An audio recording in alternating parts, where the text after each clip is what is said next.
Hi, അസ്സലാമു അലൈക്കും റഹ്മത്തുള്ളാഹി വബറകാതുഹു.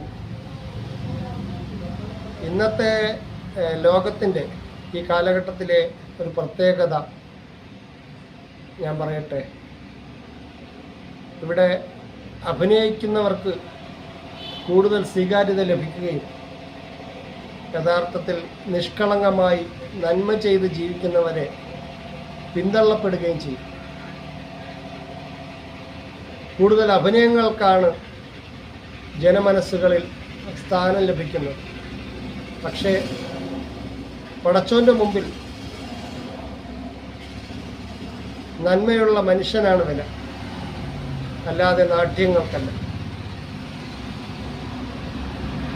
അഭിനയത്തെ അഭിനയമായി തിരിച്ചറിയാൻ സാധിക്കുന്നില്ല എന്നുള്ളതാണ് ഇന്നത്തെ ഏറ്റവും വലിയ പോരായ്മ.